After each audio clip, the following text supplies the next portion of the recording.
Hello, good morning. Good morning, everyone. Okay, Jake, can you hear me? Hello, good morning. Whoa. I heard you twice. Was that? Okay, your mic sounds a little bit not the best. Well, that's unfortunate. I can try to go no headphones. Okay. Yeah, it sounds a little buzzy. Can you try talking again? Yeah, does this sound any different? Yeah, there we go. That's better. All right, no headphones. Weird. Okay. That's out of the way. Hello, everyone. Good morning. Thank you for tuning in to our live stream this morning. So last week was kind of insane, hey? Like, I don't know if you were following the market very much, Jake, but pretty much every single major large tech company that reported their earnings was like just tanking after the close after they reported. Yeah, I'm kind of getting used to the market swinging multiple percentage points in a day. I did have my head down a lot building the portfolio tracker for Stock and Lock, and I also know Nick is not here, but he was up until 4 a.m. last night writing a lot of amazing code for our insights screener. So thank you everyone who's helping us test that. But yeah, Daniel, I'm super excited to hop into all the earnings. I know you were going wild putting out videos. I know I appreciate that. I'm sure many people watching us this morning appreciate that. And right before we hop in, just want to call out some familiar names in the chat. Ralph, great to see you. R. Nagoro, great to see you. SM Finance. I might be missing some names here. John Glatt.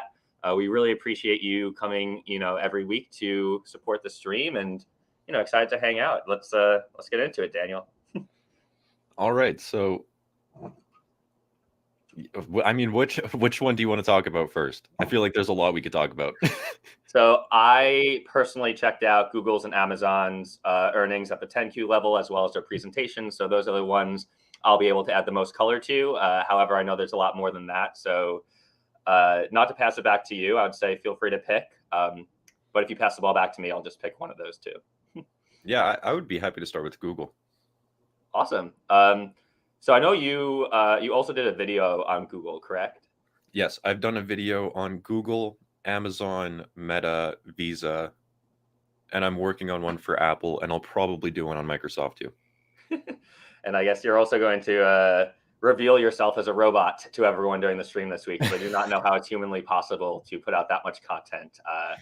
But yeah, what are some of your gut reactions from Google? Because this is obviously one of the largest companies based on market cap. It's also one of the most well-known, and they have a lot of different revenue streams coming in. So there are lots of different things to look at. Where do you start when you look at a company's earnings? Yeah, so when I went through Google's earnings, I mean, I like to just take a look at all the highlights that happened in the past week. The main thing I look at, well, not the main thing, but the first thing is revenue. And then honestly, I don't even really look at net income anymore for Google. And then I find the cash flow statement and I take a look at the cash flows. So Awesome. that's pretty much my flow, is like read the highlights, like what did the company put out in their press release, like what are they saying, check out the revenue growth, and then head directly to the cash flow statement. I don't really care that much about Google's balance sheet because you just know it's good. It's like, okay, they have over 100 billion in cash always, so that's not going away. Yeah, I can actually share my screen and bring up their raw earnings. And the good news is we do have Google's latest earnings report in Stock and Lock. So I was having a really good time looking at their operating margins, comparing that to their price historically, as well as their trading ratios. And there's some really exciting things to check out if you're looking to, be an investor in Google. Yeah, I actually need to see what everything looks like now that we have their numbers. Yeah. So Okay, just to so bring up first, sorry, Jake, I'm going to cut you off for a second, but I've noticed that Google's Insights score has dropped to 4.04 from 4.44 after the report. Interesting. Should I crack that open? Yeah, let's take a look. Let's take a look at why. So its Insights score has dropped from basically being like a very good company to just like a really good company. Oh, shucks. Yeah, another thing I noticed too is people were kind of freaking out about the operating margin going down. I believe it's at about 24-25%. But if you look historically, that's actually what you would call their normal range, at least in from like, 2012, 2013 up until around like 2019. And then it shot up during COVID. So depending on how you look at this, you could even say that that's going back to where it was before. Yeah, the reason I don't like Google's operating margin is because I believe in my YouTube video that I made, there was, I think it was a 12 or 11 billion dollar difference year over year in the marketable securities that Google owns. So last year they reported a $12 billion gain on marketable securities, which is stocks basically. And that goes towards operating income, which means their stock fluctuations go towards the operating margin, and they're huge. So last year it was a $12 billion gain. This year I think it was like a $2 billion loss. So there was an over $10 billion change to their operating income just from what the volatility in the market's doing. So like, in my opinion, should that be, something you think about when you look at the operating margin? Like their stocks fluctuating? I don't know. I don't think so personally. Yeah, and I mean, like even going back just a couple years, like sure, it's a little bit down from the peak in COVID, but depending on what you compare it relative back to, it's still up. Let's see, it was 9.27 billion here, 17.14, so almost doubled from. Yeah, take a look at the operating cash flow.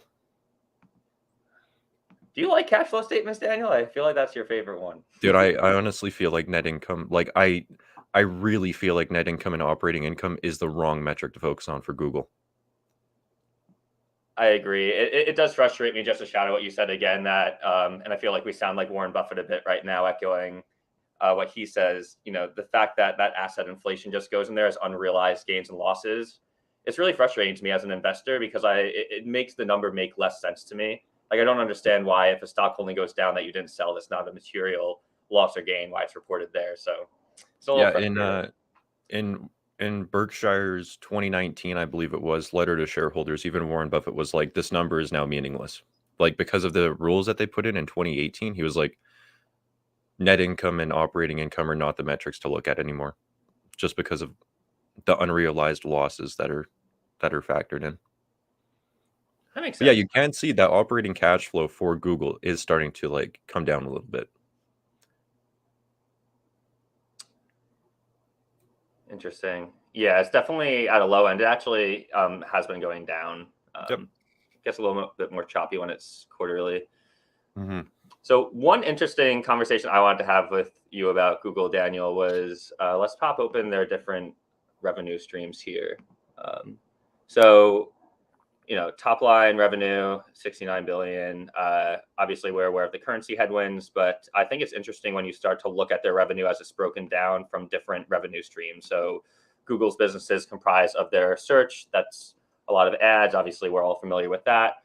They even have things like other bets, which we don't really know what they are, but very risky things. And for competitive advantage and stuff, they don't break this completely down. I think a lot of people were a little bit scared about this number here because the YouTube revenue went down. But I'm going to make a bold claim here, Daniel. And I am a shareholder in Google, by the way. I did start building a position once it started going below $100 a month or so ago. I love the YouTube and cloud business so much by Google. I'm willing to, and this isn't financial advice, make a bet here that by the end of this decade, just YouTube alone with their cloud business, I think could be $1 trillion company. And I that's not don't even doubt that. taking into account their ads. I'd love to get your thoughts on that. Yeah, so I don't doubt that at all. So a few things. Like I I love Google, okay? So full disclosure, Google is my largest position in my portfolio. And Wow. yeah, and I dollar cost average this business basically whenever I can. So I'm a super bull on Google. I might have a bias. I probably do that I'm even unconscious of, so take that with a grain of salt. But I was reading a statistic the other day that the cloud market is going to grow by like 26% annually all the way out to 2030, and Google's market share in the cloud industry is growing and accelerating. So in the newsletter that we put out, I believe I tracked Azure, AWS, and Google Cloud, And Google Cloud's growth rate is picking up even in this economic downturn that we're in. And when everyone is so like bearish on the economy and everything, Azure and AWS growth rates are slowing down like quite significantly too. And Google's is going up. So I think that's super bullish, especially right now. Like, yeah, they're hiring a lot of people, you know, they're like expanding their business. They grew their headcount by like 20% year over year. But there are clear things in Google's report that stand out. Like, for example, I believe it was Meta's ads business. Their ad revenue declined year over year, where Google's is still growing 6% year over year. So, you know, like I just think there's such a high quality business in the areas that they're in that people just prefer to use Google, and I do myself. I just like when I work on projects, I trust Google Cloud so much. So yeah, I just think it's a great business. Yeah, I mean, even at Stock and Lock, we use Google's suite of apps, Google Docs, Sheets, all of that. Here's the It's thing incredible. I love about Google: their products are sticky. So I have a Google phone. I actually just started paying for Google One membership because I've been for free putting all my photos in. And I think there's a huge sleeping giant here around YouTube premium subscriptions. Even just having my ear to the floor, just in social situations, people do love their YouTube subscription and say it's one of the few things worth paying for. So we don't get to see those numbers, or at least I haven't found them really broken down here. But I think that is going to be a huge revenue source, even just from YouTube side, from the consumer, as well as them also selling Google One memberships and being able to monetize more now that they have everyone hooked in with these free tools for a decade, starting to make them pay to keep what they already have. I'm not going to lie, I wasn't thrilled about that as a consumer, but I did connect my credit card to keep my stuff. So I do think that they're going to start seeing a lot more revenue to come from monetizing directly to consumers on top of what they've obviously been killing on ads. That's not even mentioning what you also mentioned there, Daniel, their cloud business. So I have more thoughts there Yeah. too. I'll take a pause. Yeah, with the YouTube revenue, like to see it go down year over year does suck. That's not like ideal or anything, you know. What was I gonna say? Oh yeah, I make YouTube content, right? So I have another YouTube channel. I make the content here on Stock and Lock and everything, so I can see how much every view is getting in revenue for our YouTube channels, essentially. And over the past year, like in 2021, we had all of these unprofitable companies that just ended up raising like, you know, billions of dollars. And basically, their strategy with that money was to go out and spend it all on advertising to try and grow their revenue so that they could go back to their investors and be like, "Hey, look, we grew our revenue by 10%. Let's raise some more money." And that's the cycle that we were in. So I think that there was a lot of unprofitable businesses that probably are going to go under in the future, honestly, that were spending like hundreds of millions of dollars on ads. And I think that all that revenue is going to go away. And I think we are seeing it slowly start to go away. So yeah, I think it kind of makes sense that YouTube revenue almost grew too much too quick, and now it's starting to have a pullback. But over the long term, I think YouTube revenue is definitely on an uptrend. And when we talk about YouTube, we also have to include YouTube Shorts. So people are becoming more aware of the controversy around TikTok, the fact that the company is owned and operated by the CCP. We won't really get too deep into politics here, but word on the street, and this is not official news, is that there is a big want to block and ban TikTok because of that. But because there was a lot of US investors that had stock lockup, there's some politics and maneuvering going around, as I hear, to make sure that those investors are able to have an exit and things like that before major changes are made. One thing that I hear a lot of creators talking about that I don't think has hit the earnings reports yet, but I think will start to have a material effect within the next year is if TikTok starts to get banned and assuming YouTube Shorts grows, I'm pretty sure they have a 50-50 revenue split going on with creators. And for people involved in this industry, that is a huge pull. So maybe, you know, YouTube ad revenue might go down a bit or Google ads, but if they're able to grow YouTube Shorts and take the place of where TikTok was, you know, making a lot of assumptions about what might happen there in the future, I would not be surprised if we don't really see too much of a blip because they're just so efficiently creating new revenue streams of ad income that I think could potentially take the place of what they're going to be losing off the top of it, building off of your point that a lot of these companies are going to die that have been overspending from venture capitalist money on Google ads to, you know, grow these high top line, no bottom line businesses. Yeah. Like as a content creator, I was actually looking into the YouTube Shorts thing versus TikTok, and I believe the stats that I was reading was for every 1 million views that someone gets on TikTok, you make about $20 to $40. On YouTube, if you get 1 million views on a short, you'll make $2,000 to $4,000. So you're being compensated 100 times more. And that's why Mr. Beast went on a podcast he's like the largest YouTuber now. Yep. And yeah, he went on a podcast and he was like, this is like a death blow for TikTok, he thought. Because if you're a YouTube content creator or a content creator in general, you could be compensated 100 times more on YouTube than on TikTok now. It's so I actually I have a TikTok account. I have 43,000 followers on there, but I can tell you it is meaningless because when you have YouTube, it's an audience you can monetize. People get notified when you post. It's a lot more close knit. Where TikTok, and I'm not shaming them for this. There's pros and cons on both sides, but at least I'm monetizing on the creator side. Your follower account doesn't really matter because your posts only get pushed out based on the discoverability and it trending in the algorithm. So it's not like a traditional social media where it's very like follower community based. It's very viral, like discovery based. So we'll see how that scales over time. But I agree with you. There's way more opportunities for creators to make money, and that in theory will push more creators to that platform. And when you have the creators, you have the money because that's where the eyes are. Two other things I wanted to bring up, I guess, before we move on to another stock here. Daniel, I did not know this, but I was reading the report from Google. They actually completed a $6.1 billion purchase of Mandiant, which is another cloud company. So there's some consolidation going on here. And I know we haven't been talking about cloud a lot, but as you said, one of the major leaders in growing faster than AWS. So very exciting to see. And of course, I know you and I both love this as investors when a company who is in good financial standing is able to repurchase their shares. 15.4 billion to be exact, just for the last 3 months. I think you said maybe 50 billion the last year. Just really, really great stuff to see. This builds a lot of confidence for me as a shareholder because I really do feel that this company, not only are they focusing on their revenue streams, but also shareholder returns. They do have my best interests in mind, especially with them not paying a dividend. I really like to see the buybacks. Yeah, and those buybacks are being done with organic cash flows, which is always great to see. I'm just going to pull up a screenshot that I have here, if I can find it. Sorry, everyone.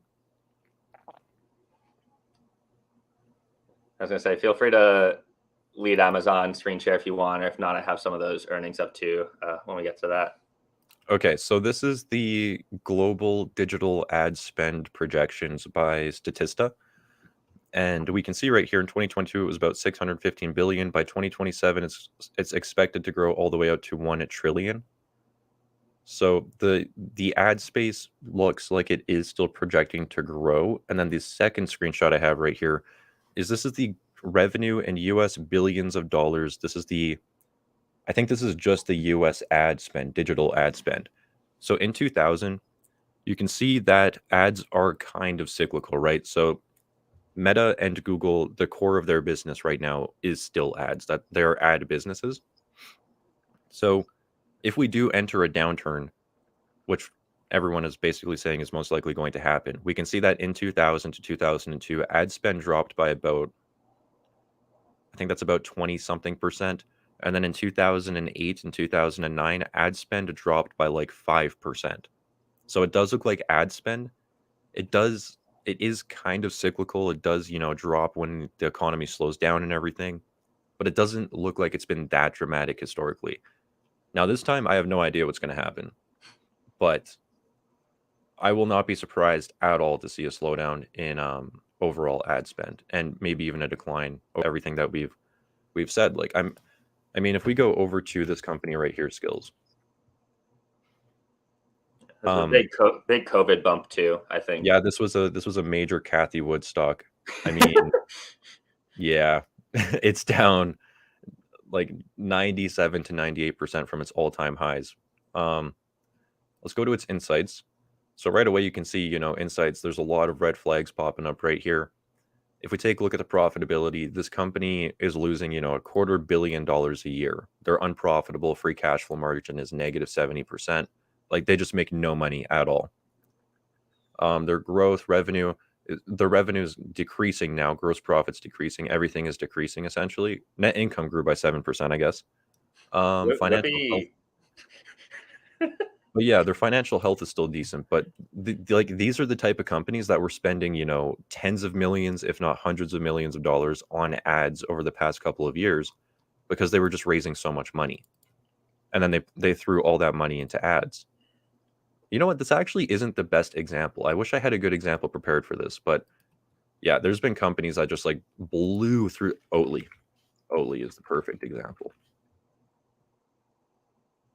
So if we take a look at this company's balance sheet, their cash position, so they hit the market, they did an IPO, they raised over $1 billion. In the second quarter of 2021, they had $846 million, and they've just burned through basically all of that down to 275 million now. So now that their cash is running out, like they're not going to have money to spend on ads while they're losing money internally. So those are the type of companies that were spending a lot on ads over the past couple of years. I don't think they're going to do that forever, and that's why I think there could be a slowdown. I definitely agree. It's going to be hard to repeat what COVID did in terms of money shifting into digital ads. Anyways, Daniel, putting the ball in your court here, I think two fun stock earnings to talk about, giving you the choice. One could be Amazon, one could be Meta. I just want to do a disclaimer that Meta might be fun because I believe you are a shareholder of Meta. I am not. I have historically been a huge bear for over a year on this business, and I think you have not. So it could have some fun discussion here, just having a very friendly back and forth, even though from your video you put out, it did not seem you were super impressed with the company's performance. No, I wasn't. So the reason I'm not impressed with Meta's performance is because when they say, well, actually not even really them, but if someone says Meta is going all in on the metaverse, it's officially a fact. Like in their last quarter, I think they produced less than $200 million in free cash flow, which sounds like a lot, right? $200 million.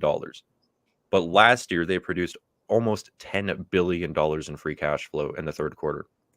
So the company is essentially not producing cash flow anymore, which I really don't like. I was not expecting that. Like I thought they were still going to be producing some free cash flow to buy back shares, whatever. They're producing no free cash flow anymore. So that means while the stock is down 73, 74%, they're not going to be able to use organic cash flows to buy back shares at what I think is a really cheap price, which sucks. It absolutely sucks. So if they want to continue buying back shares, what they have to do now is take on debt. And that is exactly what they're doing. So now I think they took on like $6 billion of long-term debt in the past quarter. And that's how they bought back shares, is with debt, which, yeah. Come on, Zuck. Why you got to be like that? Dude, when I took a look at the financials, over the past even decade, just seeing like, okay, this company's got an 81% gross margin on average, like incredibly efficient business. Just makes so much money. The free cash flow margin was like 30 to 40% or something, and all of that is gone now. Like the efficiency of Meta is gone. They're spending so much money, and they're going literally all in on the metaverse. Like it's a huge bet. And honestly, I think at this point, Meta is like a very speculative stock because no one knows if the metaverse is going to, like Meta, they believe it's going to work out, but you don't know that for sure. Yeah, we have a question here. I'm going to throw to you, put it up on the board from Eduardo Borda. Thank you for that. What about their potential to grow internationally? So just looking at some of the good things, they do own WhatsApp, Instagram, Facebook. Those obviously are very widely used apps, and let's not ignore the fact that they still get lots of ad revenue from them. Do you think that they still have the potential to grow that side of the business? And based on what you heard as from the earnings report, like, do you actually have confidence Mark will put more funds there, or do you think that they're going to continue to bleed money into the metaverse? Yeah. So the funny thing is that Meta,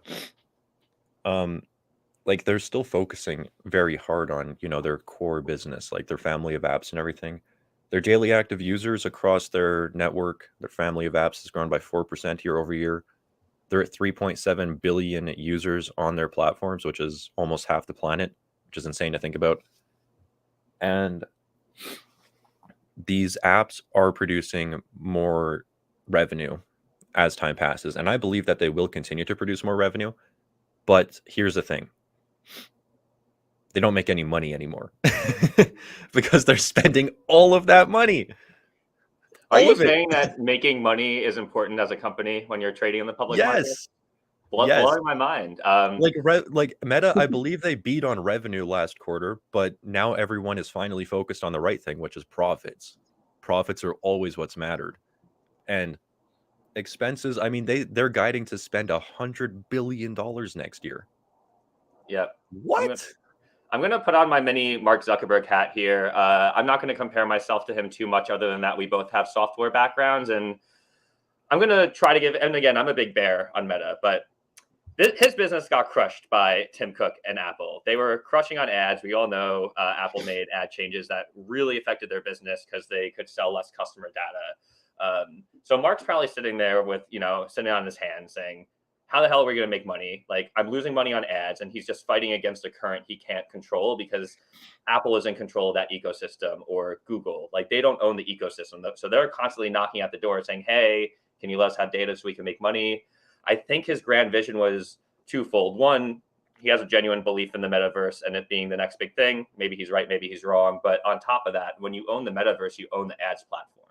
So I think that his real goal here is to have a huge tech company that actually has a platform that they own and control, since that would actually finally put them in a position to be more in control of their own destiny. So I don't really blame Zuck here for iterating on trying other new things. What I do blame him for is how heavy he is leaning into this. I forgot the name of the big shareholder, but there was a really public tweet of someone who kind of messaged Zuck and said, hey, this is how you should run your company, cut in half the amount you're spending on the metaverse and all these other things. In order for me to even think about ever holding a share in the stock, I would need to see Zuck get more serious about balancing things better.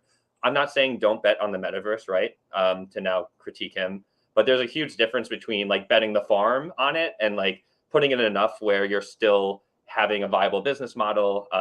And they've also been hiring like crazy. I have friends that work there, like really close friends, and I ask them like, hey, how are things going? And they're all like, like, I don't care about what I'm working on. Like, they pay me good. Like, I'm going on vacation all the time. Like, I don't know if the people working at Meta are really sold on this vision. There's rumors that people who are working on the VR experience aren't using the product themselves, which is called dog fooding in the industry. Red flags. That's interesting because I watched a video by Marcus Brownlee, who is an incredible YouTuber. Incredible. Like, I look up to that guy. And he said, because he's such a big tech YouTuber, that Mark Zuckerberg like went on his channel and like let him see the Quest and everything before it was released, and then he made a video, and he was saying that everyone he talked to at Meta was like 100% laser focused. They believe this is the future, it's going to happen, and they're going to be the ones to do it. So I don't know, mixed reports there. Also, Shane Kelly said, I don't think they are going all in on the metaverse, and there's a good discussion here in our comments, which I actually agree with.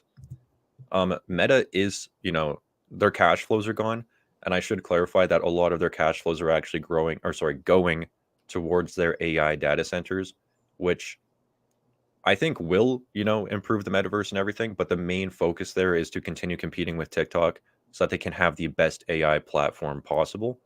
And they're also like expanding, their networks and everything. So these investments are also going into their core business. It's not 100% the metaverse. So when I say they're going all in on the metaverse, like Mark Zuckerberg, I believe, is all in on the metaverse, but the business also is still investing in their core business as well. And I do think that is important to say.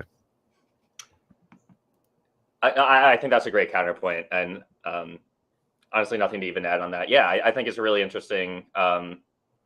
Honestly, as an investor, you have to think, what are they going to do in the future? And like, to me, it's just unclear. Are they going to continue to lean in or take off the brakes? One other interesting thing to hit here, CEO to be removed. Well, funny story here. Mark has super voting shares and structured his company in a way where he can't really be removed. This is something you could read a lot about online, so I won't paraphrase everything here, but I recommend people who want to invest in Meta to look more at their share structure and what Mark Zuckerberg did. It's very against the current, I'd say, in the VC world to structure companies this way, since you can't really be held accountable from a shareholder perspective for the decisions you're making. Someone who's on the opposite end of this is Elon Musk. He very publicly runs his company in a way and constantly says, hey, me as Elon Musk, if I'm not doing a good job running the company, like I need to hear from shareholders. And since you're, owners of this company too, you should have the legal right to remove me. That is another thing that I think is a little bit sketchy about Facebook. So if you're going to invest in it, you really do need to believe in Zuck and his vision, which really could be right. Like no one knows yet. I'd love to be proven wrong. Like I do love seeing technology win, but great question about the CEO to be removed. Probably not. Okay, we just got a question from SM Finance, I believe. And they asked, what is the trailing 12 months, or no, sorry, what is the price to operating cash flow now? So I'm going to manually calculate this really quick because we don't have Meta's most recent earnings in stock on a lock yet. They'll be available within a couple days, hopefully. Yeah, so just so everyone knows, this is like all data providers. We buy our data from an API provider, data provider, and it just takes them, can take up to a few days for them to get the data to us. So it sucks, but earnings are always kind of delayed a little bit. Okay, plus 18,104. So Meta has produced $54 billion in trailing 12 months operating cash flow now, which is coming down. But the company is worth 266 billion today. So you divide that by 54. And its price to operating cash flow is 4.9. So the thing that I agree, but it's like, what do you think their future cash flows are going to be, right? Like this is priced as if it's going to zero. Yeah, I agree. And to be fair, an analyst asked, Mark Zuckerberg straight up, and they were kind of, another thing that I didn't love on the earnings call was that they were kind of being dodgy. Like they weren't just answering the question, which I don't like. But I believe an analyst was like, okay, so you guys are going through this massive CapEx spend right now, like this massive CapEx cycle. In a few years, what should we expect as the shareholders? What should we expect the CapEx to be? Is it going to be in this $30 billion range still every quarter, or $25 billion range every quarter still? Or is it going to get back down to the, $15 billion range? And they kind of danced around the question and didn't answer it at all. And the vibe that I got from the call was like, they don't know. They don't really know what their CapEx spend is going to be. And if they don't know what their CapEx spend is going to be, like if that's the management saying that, then how am I as a shareholder going to know what the free cash flow is going to be like in 3 years, 5 years? And to be fair though, on the call they did say our CapEx spend relies on how much of an ROI we are getting. If we're getting a high ROI, we're going to continue spending a lot in CapEx. If we're not, then we're going to tone it down. So I do get that point. Also, they were asked about, okay, you guys are investing a lot of money in the metaverse and everything, saying that this is a huge opportunity long term. So then another analyst was like, what do you guys see the revenue as at Meta 5 years out into the future? Like, what can I as a shareholder expect within the next 5 years? They danced around the question again. Zuck basically said, the vibe I got was, I don't know, but I believe that in 20 years, when you look back at this moment in history, you're going to look back and think like they were working on incredible technology that shaped the future. So that is like his perspective. But, over the next 5 years, it really sounds like they don't know what revenue and cash flows are going to look like, which is why I'm saying it kind of looks speculative. Yeah, well, we'll see. Alessandro here, I pinned this comment, seems to be a Meta bull. And we want to be clear here. These are all opinions. There's no right or wrong. You could look like a genius in 5 years if you invested in Meta today, or you could be broke, right? I own shares. I'm saying all of this disclosure. Yeah. I own shares in Meta. Okay, I am a shareholder. I'm just giving you guys my raw, honest thoughts. You want to disclose how much you're down on that position, or are you going to hold that to your chest? I'm down. Smaller one for you, though, right? I'm down. I think I'm not down 50% on it yet, but I think I'm down in like the 43% range. I don't know for sure as of the close, but it's over 40%, less than 50%. So not fun, but I've been here before. It's not the first rodeo. I'm ready to ride it out. Yeah. Well, anyways, I feel like we talked about that one a lot. I really appreciate all the conversation too, coming in here. Lots of great opinions. And of course, as always, time will tell. What are you thinking about potentially doing some talk about Amazon's earnings? Because talk about a stock tanking on an earnings report. Yeah. Okay, let's move on to Amazon because that was nuts. Yeah, I have some Amazon. of those up. If you want me to share, just let me know some of their earnings reports. Amazon. Okay, so here was my. Okay, let me back up. What I like to do is I like to not pay attention to what analysts are saying at all. And then I like to read the earnings report and get my own opinion on everything before I read any analyst reports because I find that analysts have a bias that they're trying to sell. And I don't want that. I want to go into the earnings report with a fresh mind as a shareholder and be like, okay, what do I think? Like what do I think of these numbers? And then I go and, take a look at other people's opinions. So when I took a look at Amazon's earnings, I saw the revenue grew 15%. I was excited about that. I was not expecting revenue to grow 15% this quarter when everyone is saying, consumers are getting destroyed out there from inflation. So I was like, okay, if consumers are getting destroyed, consumer spending is probably down. If that's the case, then Amazon is probably not going to have the best quarter. Wrong. They grew revenue 15%. On a constant currency basis, they grew revenue 19% year over year. So Amazon's revenue is still growing super strong. So I was excited about that. Operating income was essentially flat. They were guiding operating income to be essentially zero in the fourth quarter of this year, which initially I didn't like. And then initially when I read the earnings report, I saw that their trailing 12 months operating cash flow declined, which I didn't like. But then when I went deeper into the cash flow statement, their cash flows are actually starting to grow again, which is exactly what the company said that they are focusing on and going to do. So I think the company is focusing on the right thing. So yeah, right there, operating cash flow decreased 27% to 40 billion essentially in the trailing 12 months compared with 55 billion last year. So when I saw that, when I initially read that, I was like, oof, don't love that. Not good. But then when I went to the cash flow statement, like Jake, let me see if I have the screenshot still. I'll show you exactly what I saw. Yeah, I have their consolidated cash flow statement up here. I'm not sure if this is what you want to look at. Yeah, if you Yeah, okay, perfect. So if you take a look at the net cash from operating activities right there, you can see that in 3 months ended September 30th, $11.4 billion last year, 7.3 billion. So they grew operating cash flow, I think, by 40% year over year in the third quarter. So their operating cash flow this quarter is coming back up. And this was the quarter where they said expect, cash flows to start increasing again. And that's exactly what we're seeing now.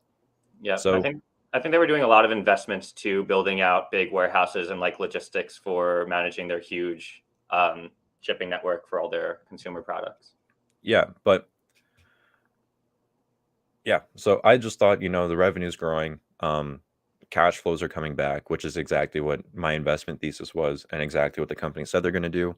So in my opinion, I think the company is doing what they said they're going to do. And I didn't think it was an incredible quarter. Like I wasn't blown away, but it did beat my own personal expectations. So I was happy with it. So after I was happy with the earnings report and then I saw the stock down 20% after hours, I was like, what is happening? Like, what? And Yeah, Amazon was already down 4% on the day. So it was already down and then fell another 20%. I was like, holy geez, man, this market is wild. yeah. I mean, I love this. So I bought one share of Amazon to start a position kind of after the split when it went down at $105 a share. It then ran to 140, and I just watched it. And I'm going to be completely honest. My human emotions were saying, "Oh my gosh, you have to buy this now. It's going to the moon. Like you missed your chance." But whenever I feel that, I've learned to ignore it because it's always a lie.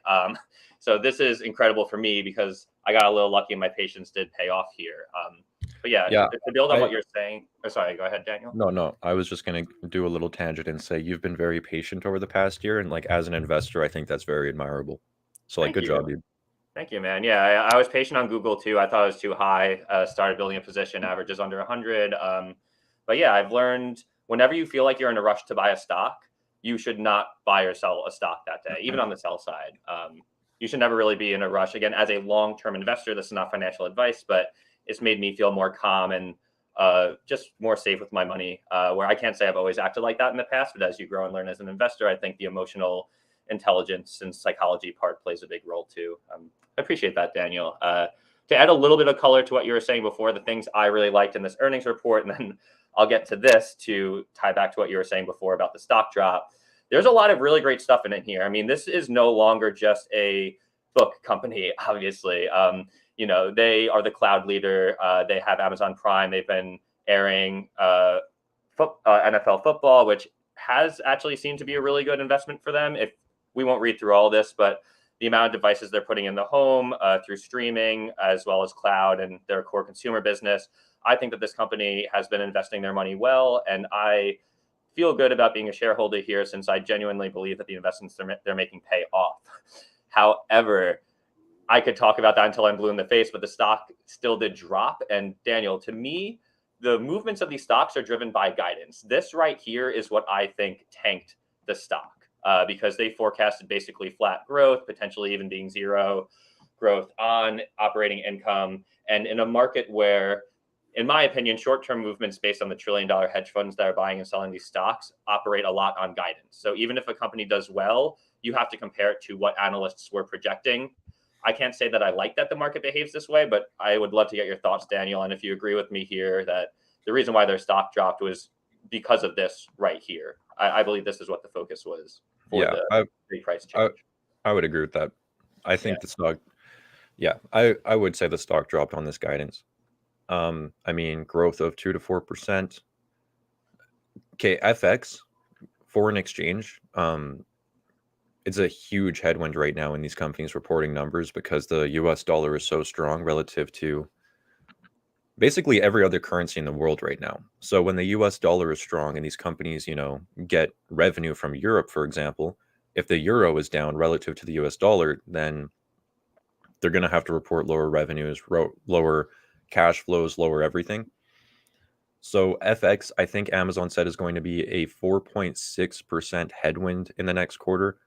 Basically, without that headwind, revenue would probably be around 150 billion next quarter. So it's a pretty huge headwind. And I mean, the guidance sucks for next quarter. It's not great, but honestly, the company's still growing. Like they're still projected to grow, which I think is like nuts. Yeah, and one thing I didn't actually realize until I was checking out the report, while they do have currency headwinds, one thing I'd like to understand more is when you look at these tech giants, what percentage of their revenues are actually being affected by foreign currencies? So in this case, I see 61% of Amazon's business is actually North America. Yep. So Jake, we have the data to figure that out, by the way. Yeah? We just got to build it. Oh.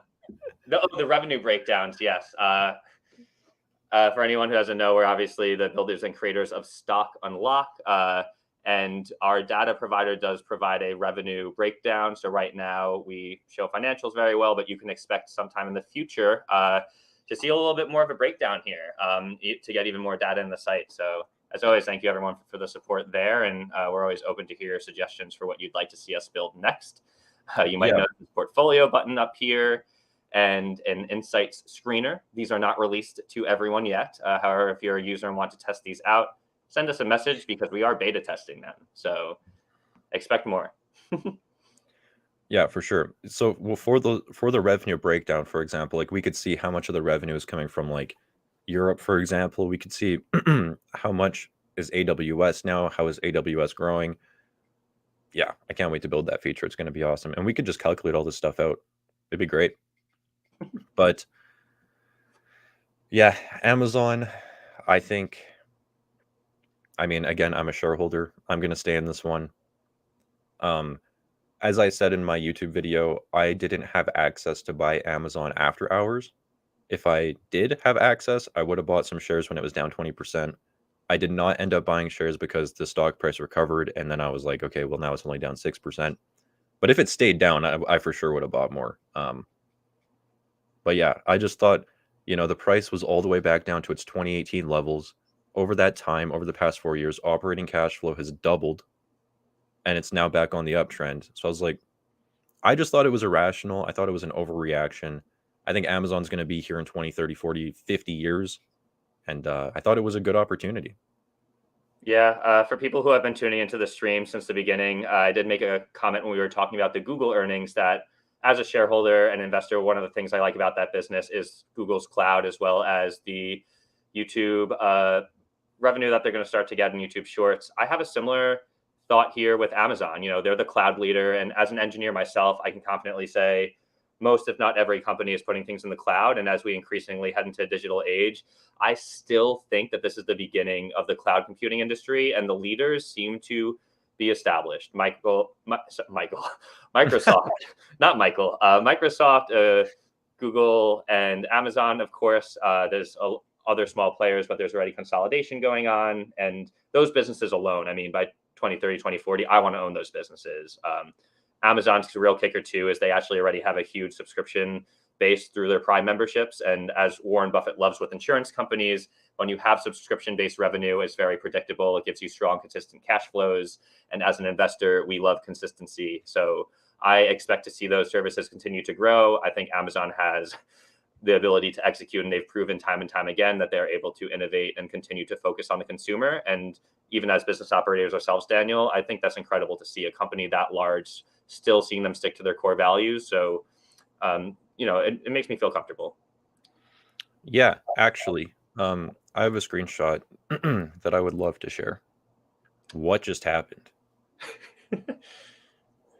Technical difficulties. Beep boop. I'm sorry, I just clicked the wrong tab on my computer and that was scary. I'm sorry. Okay, I'm gonna pull this up now. Right here. So this is from my personal Discord. I'll share my screen. Okay, so I was talking to someone about I was talking to someone about Amazon yesterday, and this image. I have Twitter, and I saw this image on Twitter, and it reminded me of Amazon. So this comes from Henry Ford, and he says, I hold that it is better to sell a large number of cars at a reasonably small margin than to sell fewer cars at a large margin of profit.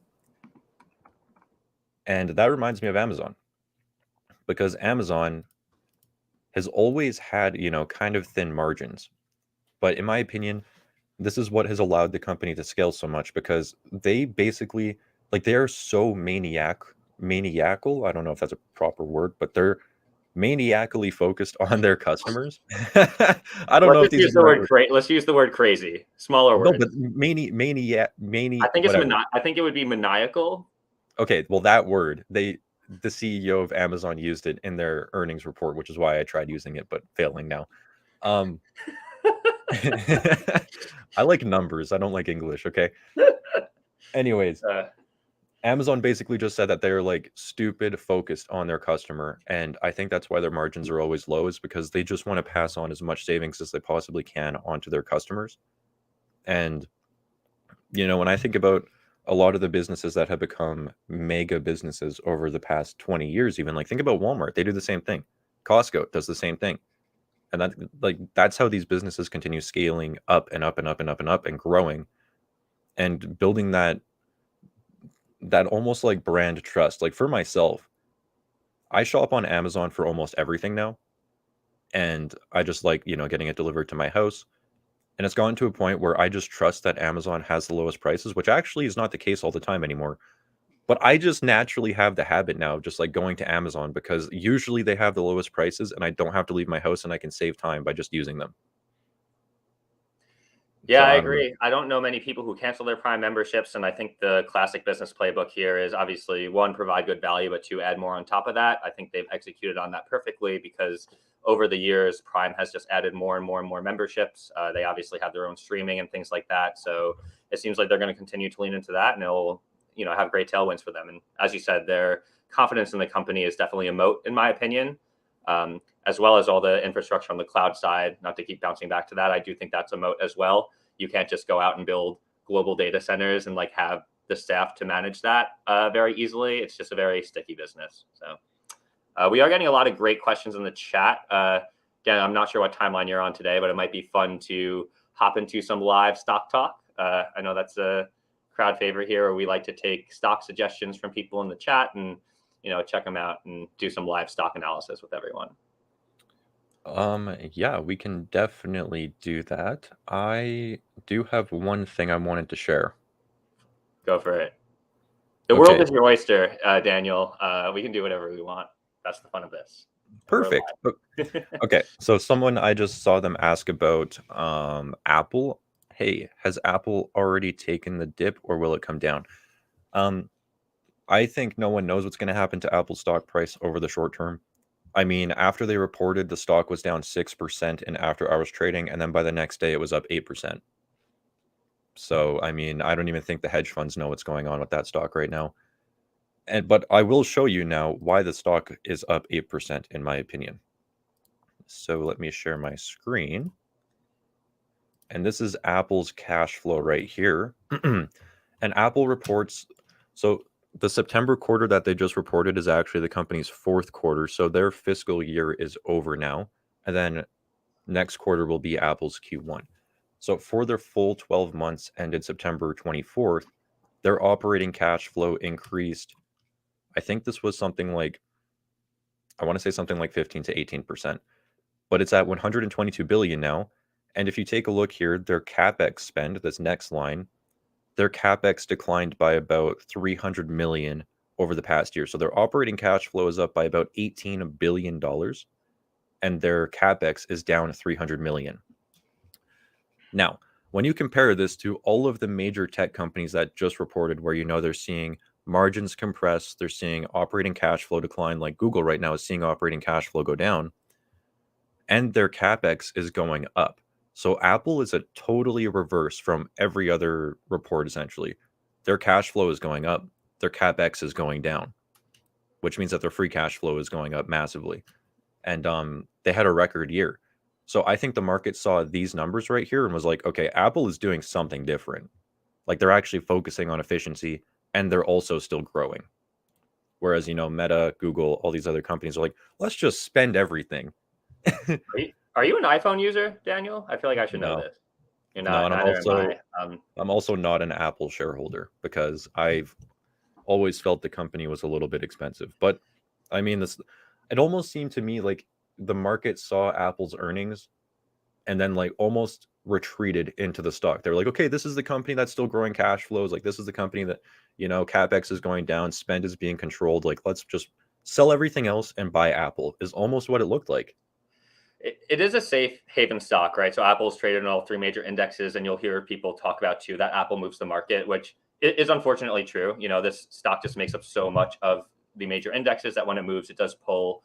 As we like to think of it as a tide, raising the tide of all boats.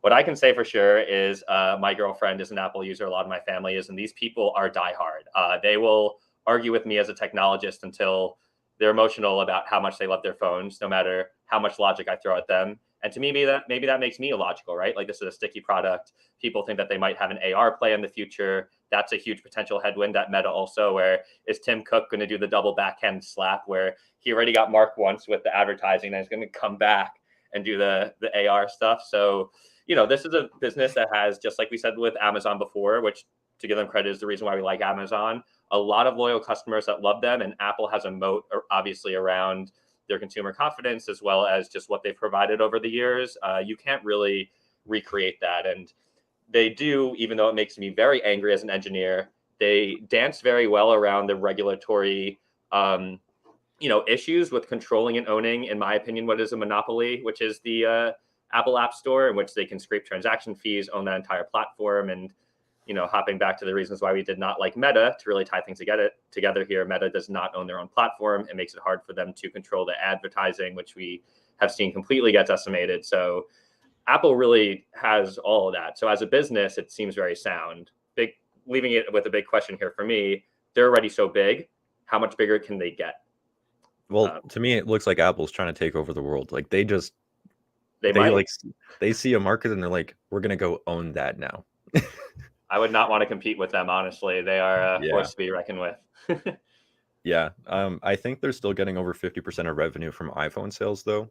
And for some reason, like, okay, Apple, Warren Buffett says it's the best business that's ever been around. Maybe. Okay. I don't like to go against what that guy says because, I mean, he was buying Apple at 130 And now the stock, like out of all the tech companies, out of all the major like mega caps, Apple's the one that's going up right now. So clear, like in the short term, Warren Buffett looks like he freaking nailed it again. It's a great company. I mean, just can't really argue with that at all. I think if people are shareholders of Apple, like not financial advice, but money's a lot safer there than likely in other stocks. There's really not too much bad things you can really say about it. Yeah, the thing that's always stopped me from buying Apple is over 50% of their revenue comes from the iPhone. And I'm like you, Jake. I'm not an iPhone user, and I look at the iPhone and I'm just like, I don't get it. So, As a consumer and technologist, I hate Apple, but I'm going to save that chat for another day because it will not be fun to hear. But yeah, I have like that. It's really hard for me to still say, okay, I understand and can logically see that other people very much disagree with my own personal opinions. And I need to recognize that as an investor. But still in my own head about it, I'm like, do I even want to support them? Like, I just hate them. yeah, this is a funny, great business. This is a funny comment right here. I've thought about this a lot throughout history. Like, okay, Buffett is best buds with Bill Gates, right? Doesn't own Microsoft and buys Apple. I was always wondering, like, and Warren Buffett historically has also been like, he thought that Bill Gates was the best CEO in like ever in history. I think there's a quote of him saying that, like, literally cannot be better than Bill Gates, yet doesn't own Microsoft stock ever. And then I thought the only reason I thought about this, like, why would he not own Microsoft after saying that and after being best friends with Bill Gates? And I think it's because he was best friends with Bill Gates. I mean, think about it. If he bought Microsoft stock knowing Bill Gates and like they hang out all the time, what would the optics of that be? I think the SEC would take out their magnifying glass and say, I smell insider trading. Exactly. So I think you have a good point there that, you know, it's not that Warren Buffett is looking for other ways to get rich or has trouble finding other good stocks. So I think his mindset is there's so many good stocks out there. Why would I go into one that's going to potentially bring up regulatory scrutiny around my decision? So that's a really good point. I agree with you, Daniel. I mean, maybe we can try to get Warren Buffett on the live stream next week and ask him if anyone knows Warren Buffett. Get us in contact. Doesn't really seem that busy of a guy, huh? We'd love to talk to him. So. I'd freak out. I think I'd just faint and like start sweating and go into complete stardom. Honestly, I don't know if I'd be able to keep my composure. Okay, this is a little off topic, but we got an email from one of our users last week saying that they met Monish Pabrai, who is like, is that the mustache guy? Sorry, what? Sorry, is that the mustache guy? Just so but he's like, our viewers know. Yeah, he is like he's like a Warren Buffett prodigy, essentially. Like Warren Buffett and Charlie Munger know Monish Pabrai personally, like they hang out with him. So one of our Stock Unlock members met Monish Pabrai like at the airport, and apparently he's gonna send Monish like, you know, Stock Unlock to check it out. Get out. I'm not even kidding, dude. Out. Before we end this little mini rant, but yes, he does have a great mustache, by the way. I mean, you can't beat that. Like that is just a great mustache. I would say that is the pinnacle of mustaches. Yeah, geez. Some things that you just can't compete with. Anyways, yeah. Peter Lynch is another one. I think Peter Lynch made a CD-ROM that you could literal CD in the 90s that would walk you through and teach you how to read financial statements, things like that. And I was like watching this and like Peter Lynch literally tried to build Stock Unlock like back in the 90s when the technology was way different. I'm like, if he was put in front of this platform, and obviously I'm biased, but I think he would freak out. Anyways, anyone knows those people, let us know. Back on topic though. Yeah. Just interesting stuff. How are we doing on time here, Daniel? We just hit an hour. I'm not sure how much time you have left, if any. I know that you usually have weekend plans. I don't have weekend plans immediately. I just have chores to do today. So how are you feeling, Jake? I have lots of feelings. I sadly lost the chat, but I've seen this stock and this person come to our stream, I think every week and ask for the same stock. And as we say, it's impossible to get to all of them. But the stock is HZO. I've never seen it before. It looks like they are potentially in the boating industry, selling boats and stuff like that, but I think it could be interesting to just do a live little stock analysis on them if you're down. Sure. Putting you on the spot here, yeah, but I'm gonna look No, for the chat too. I was just looking for their ticker right here. Marine Max Inc. Market cap 704 million, so smaller market cap company. Looks like they did strong here in 2006. Then during the Great Recession, the stock fell 96%. So it looks like this company immediately, in my opinion, off of 30 seconds of analysis, looks like in recessionary periods does not hold up too well. So I wonder what that's about. Let's see what the business does here. Marine Max engages in the provision of boating-related activities. The company is headquartered in Clearwater, Florida, engaged in the retail sale, brokerage, and service of new and used boats, motors. Okay, so it sounds like they sell boats and they maintain boats and everything like that. So I imagine that during, the pandemic right here, when everyone got all of this money given to them through stimulus and everything, people were feeling rich. They were probably out there buying boats and, water vehicles. I'm just making an assumption right now. I think that would explain why the stock went up so much. I think you're right. But now you got to think about this. If we are entering an economic downturn, which is a very real possibility, how high up on the list is it going to be for people to buy boats if they're not feeling very financially secure? And then also, back here during the Great Recession, it looks like the stock was down, that 96% or whatever it was. So I imagine that in previous recessions, the company may have not held up so well. That's an assumption right now. So let's go and take a look at the revenue. Yeah, I think one analogy here, Daniel, is don't try to catch a falling knife potentially if this is in a free fall. Yeah, well, right here you can see that in 2007 the revenue topped out at 1.3 billion, and then by 2010, after the Great Recession, the revenue fell. I want to say that's like 70% all the way down to 440 million. So they saw this nice growth, but then in a recession, this stock looks like the fundamentals just don't hold up. I have a great pun right now. So we're looking at a boating company. Do you think that this company has a moat?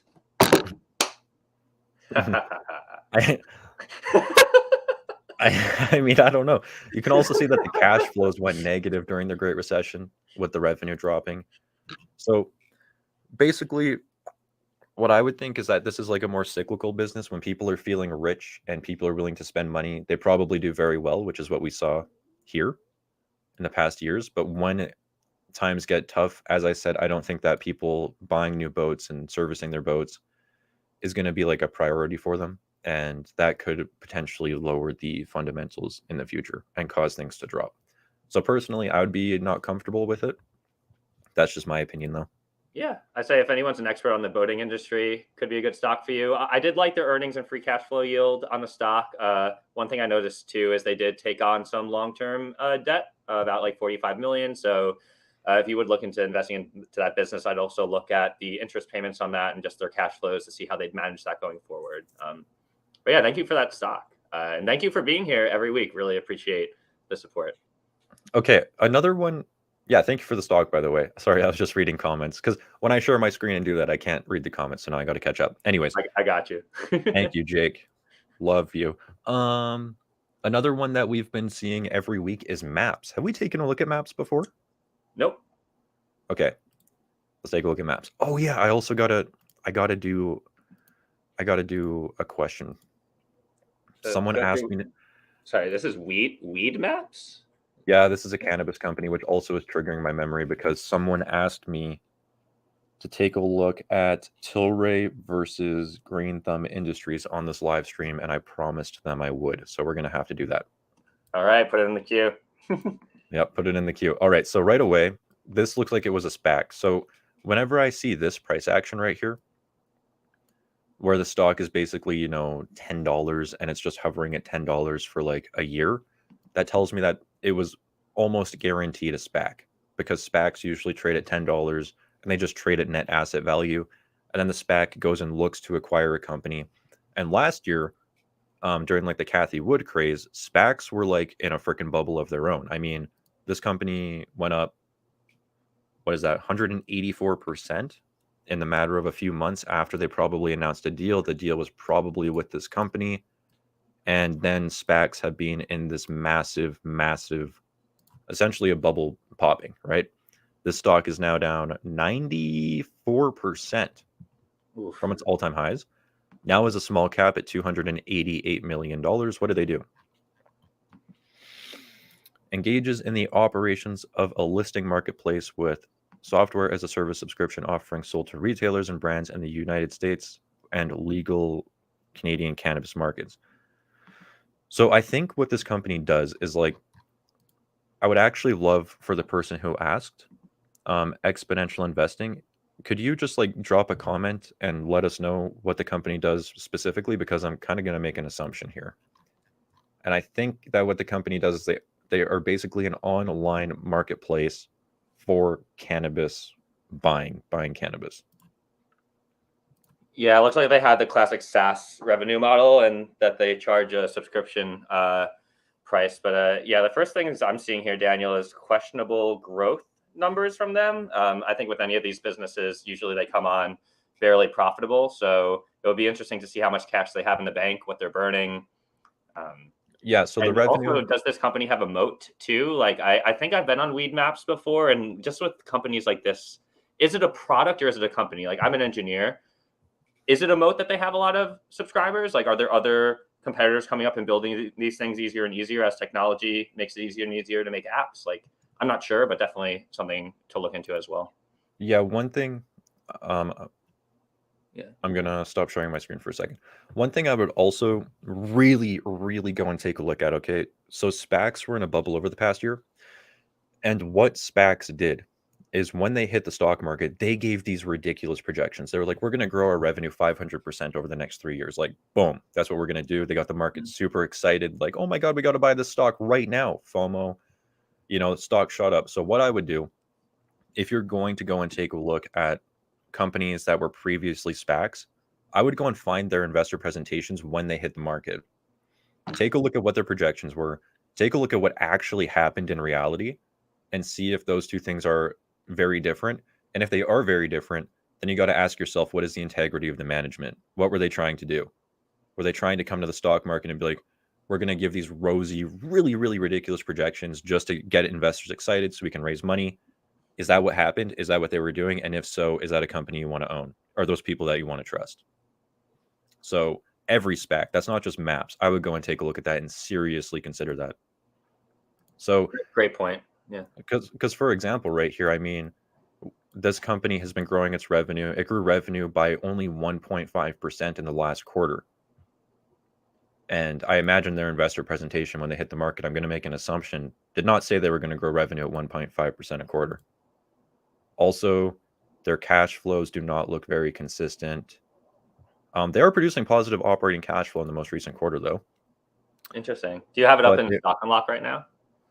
Oh, sorry. I'm not showing my screen anymore. Sorry, guys. It's all good. Got you, man. Look at Jake. All right, yeah, their free cash flow is also negative.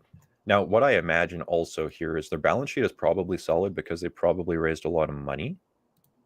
Okay, yeah, so this is typically what you see with companies that are losing money, especially over the past few years, is like they did their IPO, they did their SPAC, they hit the market, raised like probably somewhere around $100 million, but now they're burning through that cash.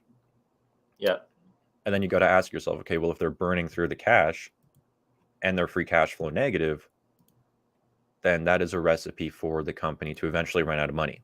And then when they run out of money, what are they going to do? Yeah. Well, they're probably going to dilute their shareholders or they're going to take on debt. So I don't know if that's going to be the case. I don't know if this company is going to get back to free cash flow positive or whatever, but yeah, it's just, questions that you should definitely consider. Yep. And I'd say like quick pause point, like takeaway here. I know our viewers here range from new investors to existing investors. There's definitely a trend here, Daniel, when we look into these stocks where you should always check a company's cash position as well as like what they're making and burning, because we commonly see cash position spikes. You can then look through the company's financials and be like, did they get that through raising debt? Did they get it through an IPO? How did they raise that money? And then you can kind of see it being chopped and go down. So again, just a thematic thing where as an investor, whenever you look at companies, if you can't answer the question of how much cash does this company have and are they burning through it, that means that you need to do a little bit more research. And these are just great things to keep in mind. Obviously, we use Stock Unlock to analyze all these financial metrics. And if you don't have an account yet, we're the founders of this business. It's free to make an account. Go check it out. We think that's the best place to look into financials like this to help you as an investor make better decisions. So good learning there.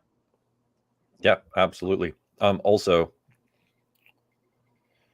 I forget the exact quote from The Intelligent Investor, but it's something like stocks do well or poorly in the future if the businesses behind them do well or poorly. Like it's literally as simple as that. So when I take a look at a company like Maps and I see that the cash is going down, it's losing money, I always take a look at the business behind the stock price, not trying to guess what the stock price is going to do. And when I take a look at businesses like that, I see a business where the money's going down. They're probably going to get in trouble soon. And that's not going to be good for the stock price, in my opinion. So you really want to invest, not financial advice though, but in my opinion, you really want to invest in like fundamentally sound businesses that are going to grow over the long term. Now, the next stock here, yeah, most SPACs are trash. I would agree. Honestly, I would agree. Yeah. There are I am going to some, bring up though. I am going to bring up a quick graph I was just bringing up because we can't hit this point home enough. Just requoting, businesses do well long term based on their fundamentals. So I know that we have our issues with net income, but just take a look at this. This is Microsoft. We all know that Microsoft stock prices went up. The blue dotted line is their stock price, and the green line is their net income.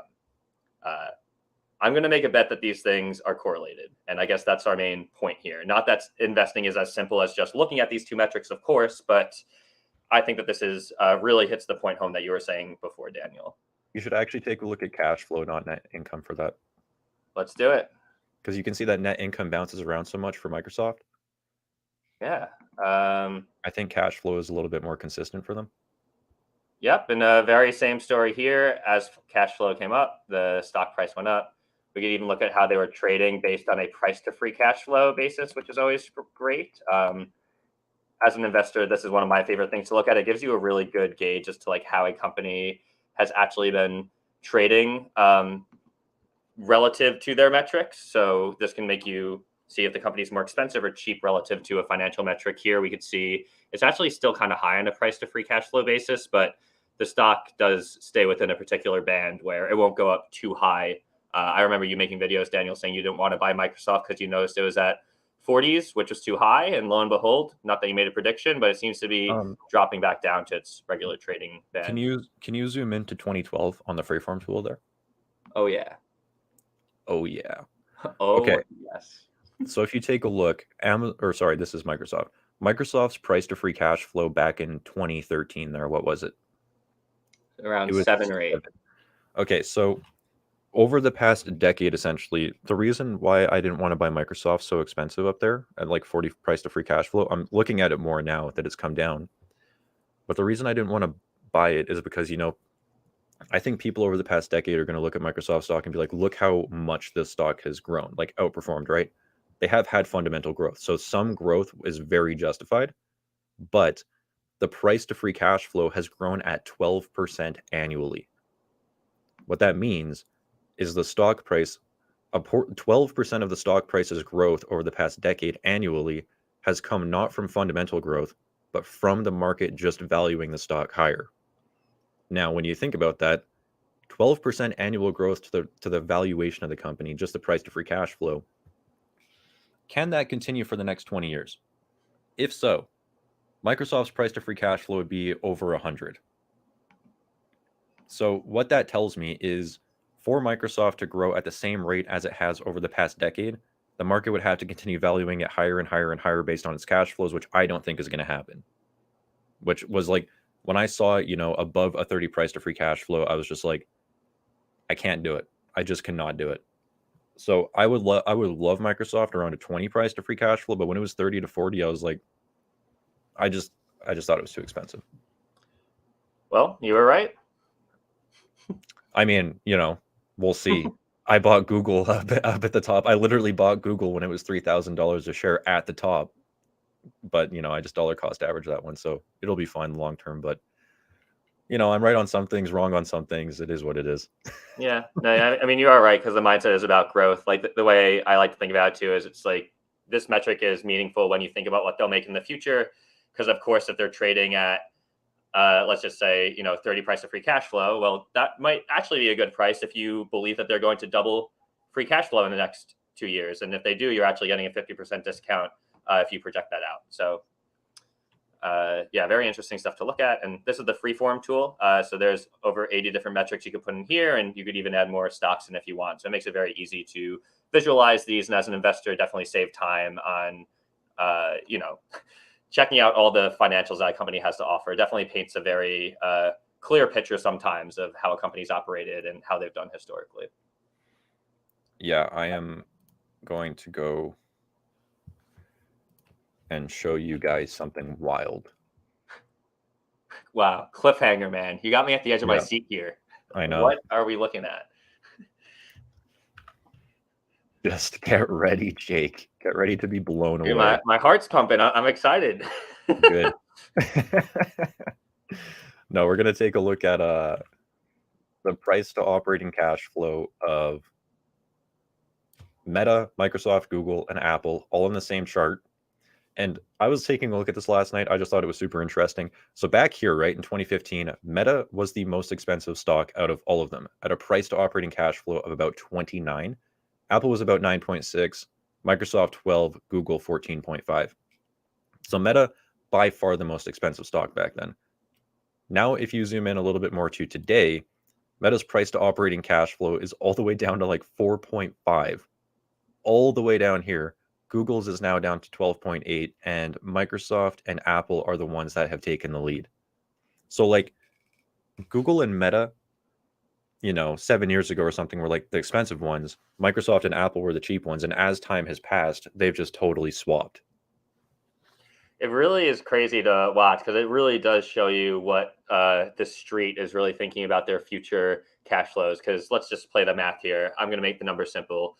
Let's say Facebook is trading at a 5 ratio towards operating cash flow. Well, that will go up to 10 if their numbers continue to get cut in half. If it gets cut in half again, that same price would yield 20. So, it might look good in the moment, but I remember, Daniel, 6 months ago, you and I were having a friendly debate about Meta stock. And what you were saying was very sound. You're like, their ratios are great in terms of pricing them, how they've been trading towards recently. The side I was coming from was, I see that, but I actually think these numbers are going way down, which is why they look so low. So as an investor, it's not just enough to see, hey, this is low. It is important to see. And then I think, obviously other things to look at. Geez, what metric is this? This is the operating cash flow yield. Wow. Maybe you could explain this one to all of the viewers just to make sure we're all understanding what we're talking about here. Because yields are very interesting. One of my favorites. Okay. So operating cash flow yield is if the company, so no company can pay out 100% of their operating cash flow because you got CapEx, right? But the operating cash flow yield shows you, if the company could pay out 100% of its operating cash flow, like the cash that the business actually generates on its operations, how much could they return back to you as a shareholder?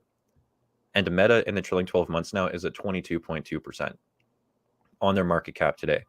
So the company, it's still generating a ton of operating cash flow, like tens of billions of dollars of operating cash flow. The problem is they're spending all of that cash flow on CapEx right now. So this money cannot be returned to shareholders at the moment. But, Jake, in our debate that we had, my theory on Facebook and my investment thesis was basically they're going through this high CapEx cycle, but historically, what was the company's free cash flow yield historically? Wrong metric. I'm talking about free cash flow margin. Sorry, free cash flow margin. So, historically, where's Meta? Meta right here, their free cash flow margin in 2017 was 43%, the highest out of this entire group. I'm just going to get rid of these, though, because we're just talking about Meta right now. But even in 2020, free cash flow yield was 31.6%, 33%. Now their free cash flow yield is absolutely dropping. It was essentially 0% in the past quarter. But my thinking was like, okay, Meta is still a free cash flow beast. It's a free cash flow machine. Well, sorry, operating cash flow machine. So I thought, okay, if they can get those margins back at some point in the future, once they're done investing all this money in the metaverse and in the AI that they're building out, their networks that they're building out, and long term, like over the next 5, plus years, if they can get these free cash flow margins back, then on the market cap today, it would be ridiculously cheap. But now the question is, can they get those margins back? And honestly, I don't know anymore. But you can see right here, like Meta in the first quarter of 2022 produced about $40 billion of free cash flow. And now the market cap is 263 billion. So if you go 40 billion in free cash flow divided by 263 billion in market cap, if they can regain their prior margins, their prior free cash flow margin, and get their efficiency back, then they would have a 15% free cash flow yield on the market cap today. So that was my investment thesis, was like, okay, long term, I think they're going to get the margins back. And when they do, it's going to be a freaking steal right now. But as I said, my faith in them doing that is going down. I think it's a great point. It's what makes investing fun, right? Because at the end of the day, no one can look into the future, or at least as far as I know.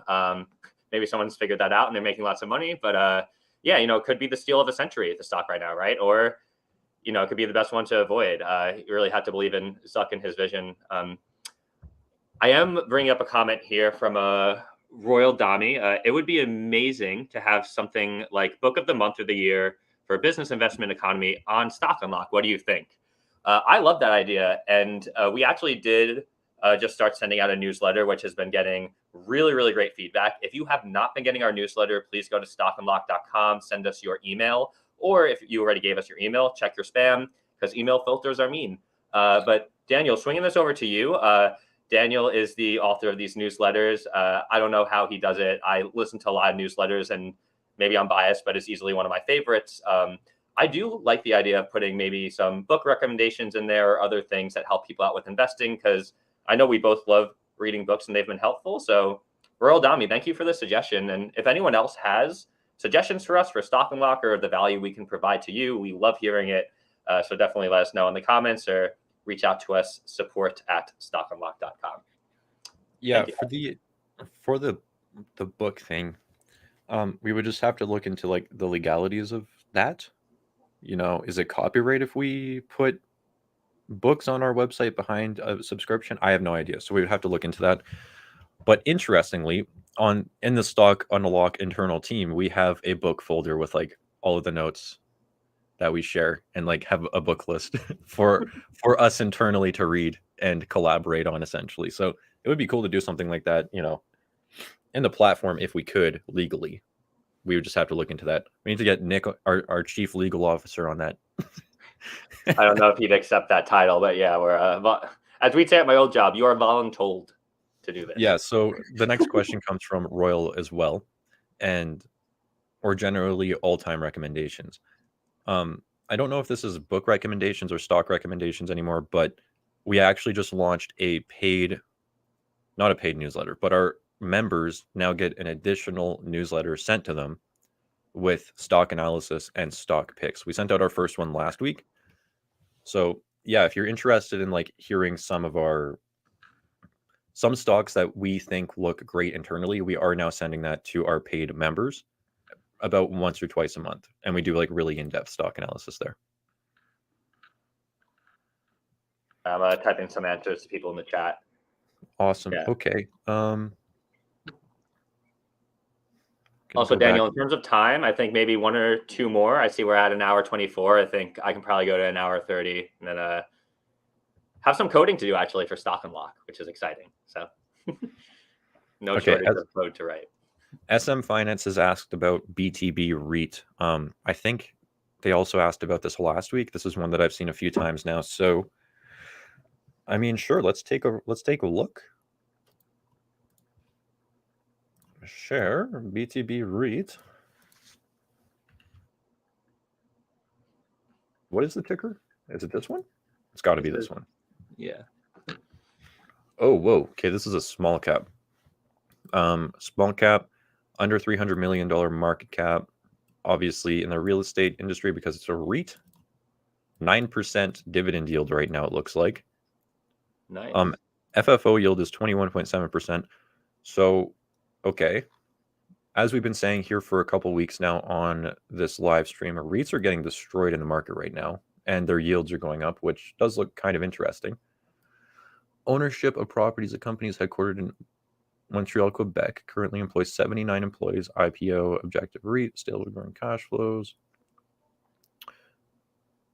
Okay, income producing properties with a primary focus in Quebec to expand the real estate asset base, increases income. I don't know. Wait, industrial. Okay, stop that. The company also offers distribution reinvestment, operates through 3 segments, namely industrial, off downtown core, office, and necessity-based retail. Okay, so they sound like they're kind of a diversified REIT. So usually REITs will either be like an industrial REIT, an office REIT, or a retail REIT. But this one sounds like it's kind of all 3, and they're focused on Montreal, Quebec. I'd like to check out their dividends page. I'm always curious with the REIT because a lot of people buy these for dividends, just how safe that is, right? Have they been growing it? Yeah, let's take a look. Okay, so where do we need this? Okay, so they've actually lowered their dividend recently, it looks like. In 2020, they lowered their dividend. And if you take a look at the total stock return, so what's interesting here is this green line is the stock price returns, but this company pays a very high dividend of like 9%, right? So over the past decade, let's do decade, the stock is down 26%, but including dividends, you've actually made 68% holding the stock. Interesting. Okay, so yeah, the dividends look like they're dropping right now. Let's go and take a look at the financials, or they've dropped over the past year or so, or 2 years. Revenue looks like it has been growing. And it looks like it actually grew through 2008. So right here in the Great Recession, $16 million of revenue grew to 30 million by like the end of the Great Recession. So that's definitely interesting. Revenue is still growing right now. Cash flows. Operating cash flows at an all-time high in the trailing 12 months of 62 million. Looks like cash flows in the most recent quarter are strong too. That's nice to see. Looks like they have done some dilution. Looks like they dilute once in a while. But overall, looks like things are still growing here. So yeah, I don't know. That's really interesting. Yeah, I guess you'd have to look at where they're doing real estate as well and try to feel out how that real estate market is. Yeah, it looks like they're most focused on Montreal, Quebec. So I would have to look into that market. Also, when you're investing in REITs, one thing to really note is like, who are their tenants? So I would go to like the investor presentation and try to figure out who the tenants are. Are they large companies? Are they companies that are going to stick around? Or are they leasing out their real estate to, like Skills or something like that? Yeah. Daniel, we did get a friendly reminder. You mentioned this during the stream too. I think that you promised a viewer a certain look at 2 stocks. I'm not sure if this is the same person, but Exponential Investing here says, remember to cover the 2 cannabis companies. Don't forget. I'm not sure if that's the same thing that you were referencing before. It is, and I'm glad they reminded me. I'm just going to take a look at the price of the stock we were just looking at. Sweet. So, and while you're pulling that up, thank you for this reminder. We do our best to remember everything, but of course, can't be perfect, but we try our best. And to everyone who's been in the chat today, we've seen a lot of activity. We really, really enjoy getting all these comments every week. So if we did not get to your comment this stream, we apologize for that. We do as many as we can, and maybe we can get to it next week. So we recognize similar names here too. I've seen a few repeats and definitely doing our best to get to everything. So sorry if you're getting this too. Yeah, so this company, it's had an average price to operating cash flow of about 5 over the past decade. It's now selling for about 4.5. So it is selling below its historical average price to operating cash flow. Not quite the cheapest it's ever been. In 2020, it was selling for 3.6, 2015, 3.7. So it's below average, but it's not the cheapest it's ever been. It does look interesting though with a 9% dividend yield, but yeah, I would definitely take a look at who are their tenants, take a look at the real estate market they're in, and yeah, definitely some questions to answer there. Now to move on to the promise that I gave a viewer of my YouTube channel and one of our Stock Unlock members, they asked us to take a look at Green Thumb Industries versus Tilray. So I think the best way to do that would probably be in the freeform tool,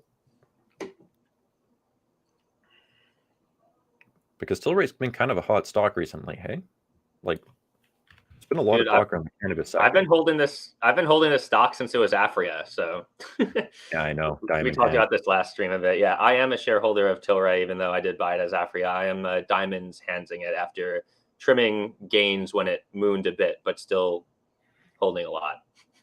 Okay, so Tilray's revenue in the trailing 12 months looks like it's been about 613 million. Green Thumb Industries has been about 974 million.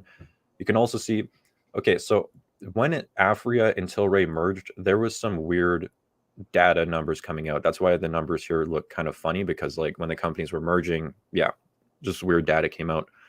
But now in the trailing 12 months, Green Thumb Industries is producing more than Tilray. Also, what are these companies' gross margins? Yeah, so you can see right here, Green Thumb Industries also has a gross margin of 52%. Tilray's gross margin is about 19%. So Tilray, just from making, like producing cannabis and selling cannabis to their customers, they only make 18.6% profit on doing that before operating expenses. Whereas Green Thumb Industries makes 52% through, producing and selling cannabis. So initially, right off the hop, Green Thumb Industries is much more profitable in terms of gross margin.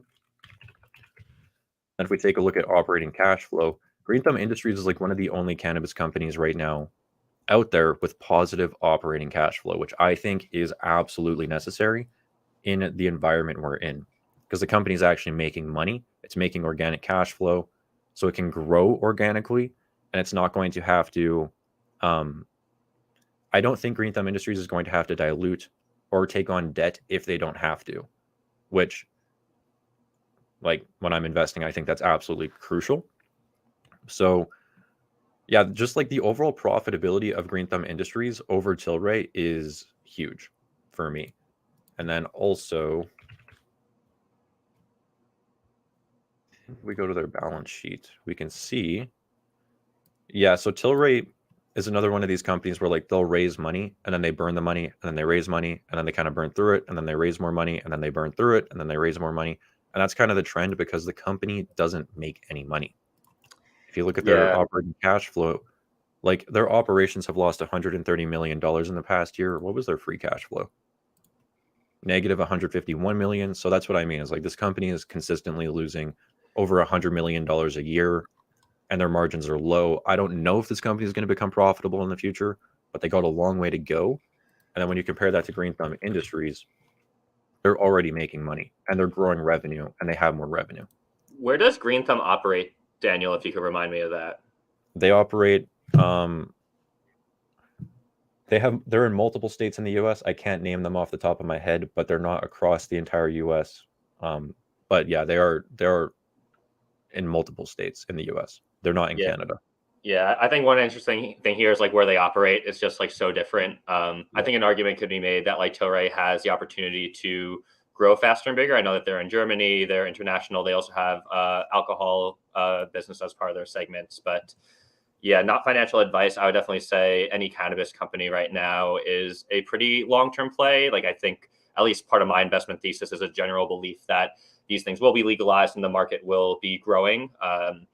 That, of course, has been, politicians have been dragging their feet. So it does make them risky. I think, Daniel, you're a huge bull on Trulieve, but you've mentioned in your videos in the past, too, that they are very throttled right now based on state legalization, which has been a little bit slower than people would have liked. So, yeah, these stocks have been getting burned because of that. And they have been very volatile in the past, right? So these stocks move a lot on news. So as an investor, you need to be able to stomach a lot of volatility if you hold stocks in this sector. There's a fair Yeah. warning. And full disclosure, I do own this stock right here. I do not own Tilray. Ooh, And those are the we're reasons why. going against each other there. Yeah, exactly. You're a Tilray shareholder. I am a Green Thumb Industry and Trulieve shareholder. But yeah, the whole thing is Green Thumb Industries is making money organically, and Tilray is not. Tilray is losing money. I don't think that's what I want to own personally. So I don't own Tilray. Awesome. Well, anyways, bringing us to a close here. I think we hit another high on concurrent viewers. Again, we want to thank everyone for coming. We do have one ask for people in the chat. I know a lot of you are Stock and Lock users. We are having a blast building this, and please share Stock and Lock with your friends, family, tell people about it. We are doing well, but we'd like to scale more with you. And there's so many features we'd like to write. So as we're analyzing businesses here, we are, of course, a business. And as we get more cash flow, we are able to hire engineers to write more code. So help us help you. Share Stock and Lock with a friend. And again, thank you so much for being here. Daniel, obviously, I'll let you close us out. But from me, I love these streams, and connecting and talking with you all is just amazing. So as Daniel would say, we really do appreciate it. We do appreciate it. No, but thank you everyone so much for being here. We try to keep these at an hour, but me and Jake have historically, gone longer. We're at an hour and 37 minutes now. So a little bit longer than an hour today, but I mean, we're still at 62 viewers, which is incredible. So thank you everyone for sticking around with us for over an hour. That's incredible. And just thank you for being here. And we'll see you all next week. We'll see if Nick comes next week, hopefully. And yeah, stay tuned for the videos that we're going to post this week. I'm hopefully going to be able to have more time to post on the Stock Unlock channel this week. So stick around for that. Thank you guys for coming. We really appreciate it. And we hope to see you next week. We really do appreciate it. All right. I'm going to hit this end button. We're probably going to awkwardly look at the screen for 5 seconds until it goes.